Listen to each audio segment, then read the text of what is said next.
Awesome. So we are continuing our look at reading all the classic Fantastic Four.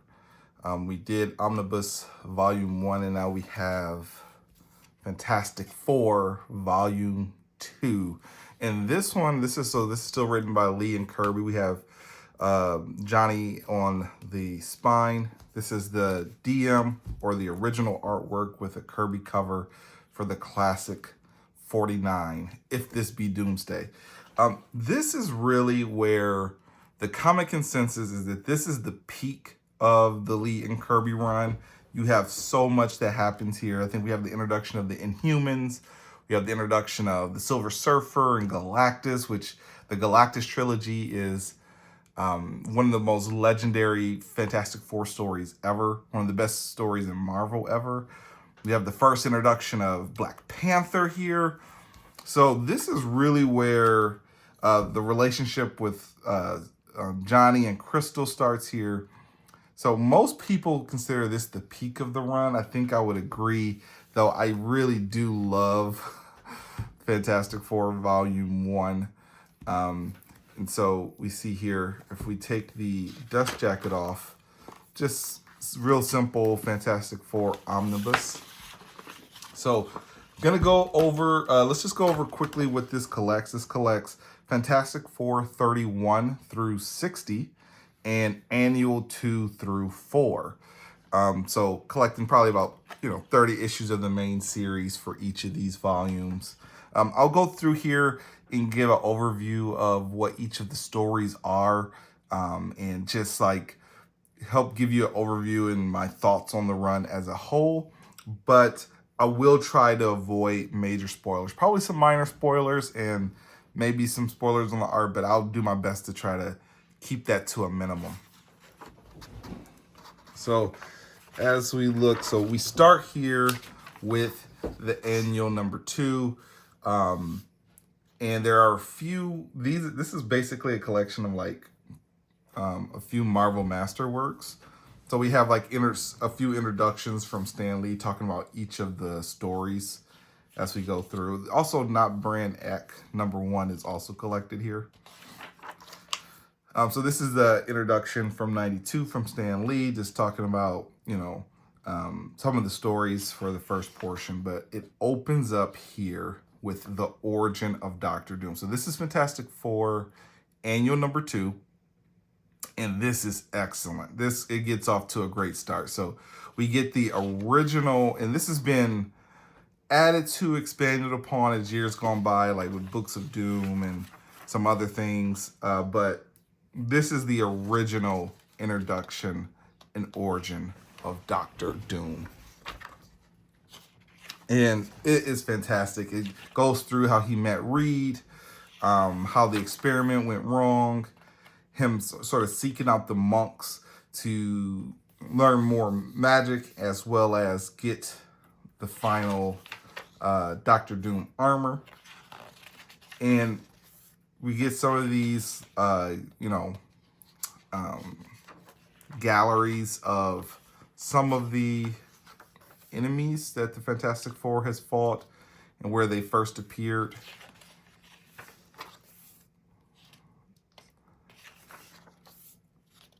And some of these pinups. So this is a fantastic annual, because then it goes right into the final victory of Doctor Doom. And the Doctor Doom stories in this are just so good. So this goes through how there's sort of, this is important. So Doctor Doom before, no spoilers, but he had previously been sort of sent hurling through space. And he's captured or rescued by Ramatut. Ramatut is, of course, King the Conqueror, who we both met, both of them in Volume 1. And what's really interesting is that this really puts into relation their connection and their relationship. So here they're talking about sort of confirming or at least further hinting at that Kang may be a descendant of Doctor Doom. But now Doom asks, what if we're actually the same person? So what if we're even closer than what we expect? So that's really interesting that they're further deepening the connections between the two. I think this is the first that they were sort of exposed to Latveria. This is like the embassy.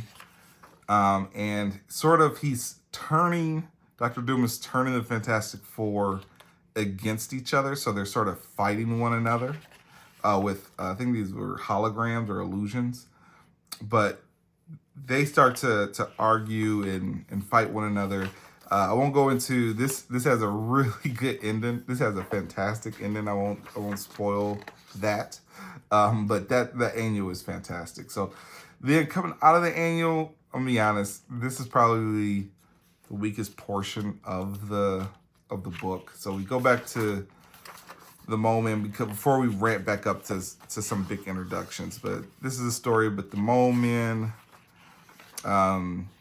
The Fantastic Four, the Avengers sort of get involved here.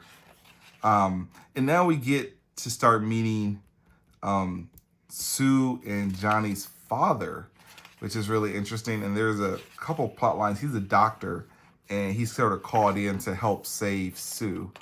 And there's, and he becomes an important part of this early part of the book. The Skrulls get involved. There's some hijinks. That story has quite a few twists that I won't spoil, but we really get to learn a little bit more of Sue and Johnny's backstory with their father here.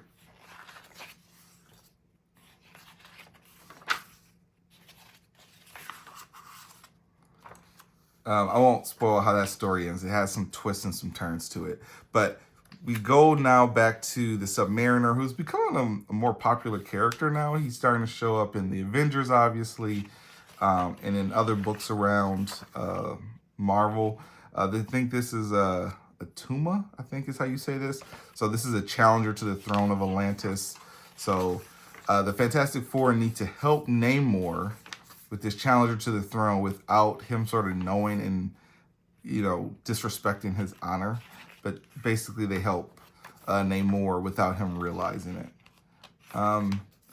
This one's interesting. This is a story about like a rich guy who's super into himself and in his arrogance thinks that even money, with enough money, you could beat, the Fantastic Four. And no, spoiler alert, you cannot. Let's see here.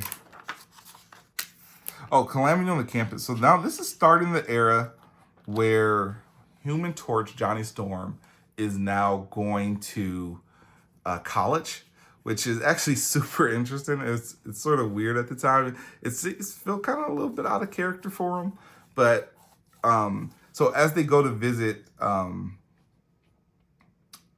think this is before he goes to college, actually. So Reed, I think, is called back to be a speaker on campus, and he runs into Professor X. And I think this is where we first get the appearance of Dragon Man. He's hinted at here. He's a super powerful android. Ben takes on I love this. Ben like sort of takes on the football team and is like carrying them around. So that's pretty interesting. This story overall is okay, but Diablo comes back and the android is basically super powerful, stronger than the Fantastic Four, but he's essentially a baby and takes a liking to Sue. So he's sort of a recurring character. And now this is where I think things start to get really good, is with the Frightful Four. So this is the first appearance of the Frightful Four. So this is where the team, yes, this is their first appearance, right? Yeah, because they have Sandman, the Wizard, who is the leader, and the first introduction of Medusa. So this is where the Inhumans first appeared, but she's here, Medusa specifically, is here for quite a while before we get the actual Inhumans. So she sort of retconned into being an Inhuman. And the Frightful Four appears throughout this book, and they are just awesome. They are awesome foils for the Fantastic Four. lots of close fights and close calls. So we get this, there's a party, and here's the X-Men, and here's the Avengers here, and the X-Men are trying to pretend like they're just meeting Professor X, and he's not actually associated with the team. So that we're in the Fantastic Four hideout, and these fights with the Frightful Four, I won't go through each individual story, but they get really good, and they are really close, really great foils for the Fantastic Four. And so we get them for quite a while. This is involving going to the Skrull home world for a while. It's okay. But here we go. Now we get I think this is a big epic. Look at this Kirby art. And Kirby is just the king. They call him the king for a reason. His art throughout, so obviously this is Stan Lee and Jack Kirby throughout the entire run, which is just fantastic art. But man, 38 ends on a big cliffhanger, and basically, essentially, the Fantastic Four loses all of their powers. The big piece there, obviously, is Ben Grimm now no longer been the thing. And Kirby would have these experimental panels where he would incorporate photos into the background of his art and then put pencils over top of the photos. Just, man, just so much ahead of his time, just really experimenting with the format and the medium with how you can tell stories. Reed is super concerned that, hey, we've lost our powers. If anyone figures that out, it's going to be really bad. So what we need to do is, hey, you control an android of a thing android, and let's try to replicate our powers through science in a way that we don't look vulnerable. And of course, Dr. Doom gets involved here, and Daredevil comes to their rescue, and they have to rely heavily on, this is a multi-part arc, which they have to rely a lot on Daredevil's help because they don't have their powers, and they're trying to conceal the fact that they don't have their powers from Dr. Doom. And we get an awesome fight. Daredevil is fighting Dr. Doom, and the Fantastic Four are trying their best. I think their powers start to come back a bit. No, Reed has a machine that amplifies powers. He built something, and now he's slowly giving the team back their powers. But obviously the question is, do you give it back to the Thing? Because he wants to be cured more than anything. But if they don't, Dr. Doom is going to win. So Ben makes the sacrifice. That's a small spoiler, but this leads into one of the best fights so far in the series between the Thing and Dr. Doom. I'll try to skip over that. It is an excellent fight. I'll just give you a peek. It's so good. This is, man, this omnibus is a must buy. Jack and Kirby and Lee were absolute at the top of their games throughout this. So now we get the brutal betrayal of Ben Grimm, in which I think the Frightful Four find a way to hypnotize him or make him turn against the Fantastic Four. The Frightful Four is so good throughout this. Medusa is starting to develop a little bit as a character, and we get the Thing versus the Fantastic Four, and that happens a few times as we see in later volumes, but it's so good. So these stories are fantastic. To save you, I have to kill you. Oh, man. And so this fight, and the use of their power start to get very clever, and you get to see how all of them are so powerful and strong. And you get to see when the Thing loses his morality, how powerful and how brilliant he really is, because he is a big problem for the rest of the team. I won't spoil how that ends, but just excellent. And then we get into annual number 3. This is the wedding of Sue and Reed, and this is handled so very well with how they handle this. So this volume is just full of moments. And what we see here is that now through this annual, basically, we're going to get every Fantastic Four villain in the Marvel Universe responds to stop the villains, to keep, the wedding on track. So Doctor Doom is like, I got to stop this wedding. And so he sends out an evil wave that's kind of summoned. So we have the Puppet Master, we have Red Ghost, Nick Fury, and the Agents of S.H.I.E.L.D. are working security at the door, saying who can come in and who can't. The Mole Man, shows up, and so the Fantastic Four, intervenes to stop the Mole Man. So we see the Fantastic Four versus them. Red Ghost sort of comes in against Sue, and so we get Doctor Strange gets involved to help and take care of that. King the Conqueror, Thor shows up to help stop the Super Skrull. The Avengers, I think Spider-Man shows up too.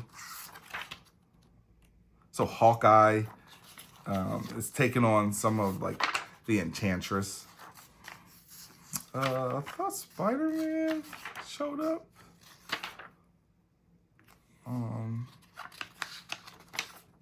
Maybe I'm wrong.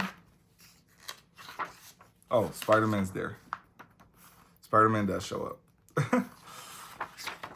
So that's good. And then we start to get the introduction of the Inhumans proper. So now we have Gorgon, who is coming to take Medusa back, because she's been a member of the Frightful Four, and she's fleeing from them.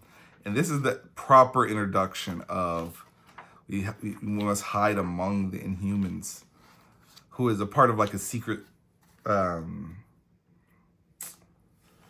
civilization. And I guess Medusa has escaped from there because Black Bolt's brother, Maximus the Mad, has taken over. And so this is where Johnny meets Crystal, and Crystal becomes extremely important to the Fantastic Four for a long while. But this is her first introduction. And now we get the first proper... Oh, I guess Black Bolt shows up here at the last panel. But this is the first true introduction of Black Bolt. And I love the Inhumans. I absolutely love the Inhumans. They are so good. And they especially get really good in the 2000s with War Kings and things like that. But so I loved every second of meeting the Inhumans and seeing just how powerful and cool they were. So this is a long epic that we go through with establishing that group. But here it is, 48, The Coming of Galactus. This is where stuff gets absolutely insane. So the first half of that is still dealing with, it's actually the wrap-up of the Inhuman story. But then we get it. Here we are, page 7. The Silver Surfer is here. And all kind of weird anomalies are happening. The Watcher is trying to get the attention of the Fantastic Four because it is coming for the first time ever. And Silver Surfer is just insane throughout this book. He is just so powerful. And then we get the first appearance of Galactus. And If This Be Doomsday, one of them. I love that title. That title is so good. Stan was cooking. If This Be Doomsday. Because we get Galactus here, ready to destroy the planet and the Earth.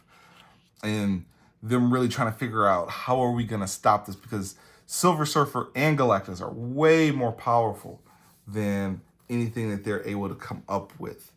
And Alicia Masters is the real MVP and remember her, because she does some stuff in volume 3 along the same lines, but it's through her compassion and love that really starts to resonate with the Silver Surfer. That's as much of the spoiler I'm going to go, but read this. This is peak. This is peak Marvel. This is peak comics. This trilogy, issue 50. I'm really gonna skip a lot of that because I don't want you to be spoiled. But peak. And if that wasn't enough, we follow that up with 51. This is the top 5 most famous Fantastic Four story. This man, this monster. And for single issues go, this might be the best single issues in the entire run. Because look at this art you get.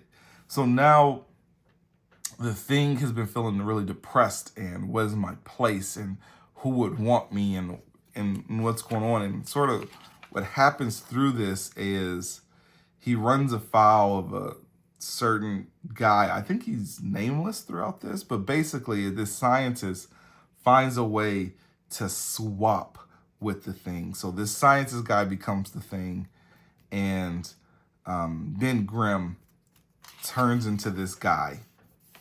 And that's the premise of, well, I am now the Thing, and does he swap into the guy? But basically, he's no longer him. And the science is able to infiltrate the Fantastic Four as Ben Grimm. And basically what happened is Reed is testing to go to the negative zone. They need the Thing to pull him out. But because it's not actually the Thing, he like betrays, but then he ends up, coming to try to save or go after Reed after he starts to realize the weight and the burden of what it means to be the Thing. It's beautiful. It's absolutely beautiful. I don't want to spoil that, but this is here where we start to see Johnny at school. We get Wing Wyatt, his first appearance, some school bullies. So this is where Johnny at college starts as well. Wing Wyatt will be important throughout. I won't spoil how that ends, but it's one of the best single issues ever. We go from Silver Surfer to Galactus, this man, this monster, directly to the first appearance of the Black Panther, my favorite character, or one of my favorite characters. We get Black Panther. It's excellent. He fights the Fantastic Four as a trial, and it's so good, but he didn't count on Wing Wyatt being with the team. And Black Panther is not evil here, but he was trying to test out the Fantastic Four because in this issue he needs their help. So we get the first appearance of Wakanda proper, and we start to learn about Black Panther's backstory in Wakanda. Here we get the first introduction of Claw, who is a prominent villain in Marvel, and probably the chief rival to Black Panther. So they meet Vibranium. He's trying to steal the Vibranium, and in that, he's using these constructs that are made entirely out of sound. So, man, it's just so good. I don't want to go through every single story here, but the Inhumans come back, and they're a massive part of later on in this book. Johnny leaves the team and starts to explore why they go on some adventures. They're looking for the Inhumans. The Inhumans have a B plot through. The Thing gets jealous of the Silver Surfer. He thinks he's moving on, trying to make a move on Alicia. So we get the Thing versus the Silver Surfer in a fight. That's great, and the Thing really doesn't stand a chance. Claw returns. There's a lot going on with the Inhumans here, especially with like their internal politics. Now Doctor Doom coming back, and this is one of the biggest feats of Doctor Doom. So just to set up, he brings the Silver Surfer in, because Silver Surfer is now, stuck on Earth, and he's just exploring humanity, and Doctor Doom tricks him and steals the power cosmic. This is insane, and this is such a climax to the book. He steals all of the power from the Surfer. He goes on, and he's taken over the world, and what are they gonna do to stop this? It's so now he's on the surfboard. I don't want to. This is just super epic. This is super epic. And then Black Bolt and the humans are trapped, and this is the first time we hear him speak. The first time Black Bolt speaks, and the destruction is insane. This is just, oh my goodness, this is so epic. I don't want to spoil. Let's go to Back Matter. You have Not Brand Act, which is basically like a parody magazine. I don't particularly care about that. Then we have like a lot of like articles written by like Roy Thomas and various individuals like Reginald Hutland. He goes on to write one of the biggest runs on Black Panther. So he talks about how much, introducing the Black Panther meant to him, as he would later go on to be a big writer for them. Yeah, you got a little Back Matter, but this, don't think about it. Buy it. I don't know if it's out of print or not now. I honestly am not sure, but this is peak Fantastic Four. Volumes 1 and Volume 2 are no-brainers. Pay cover if you have to pay the cover price. Don't pay over. don't pay over. Wait for reprints if they're not in stock. But Volume 1 and Volume 2, some of the peak comics that exist. This run is magnificent. Thank you.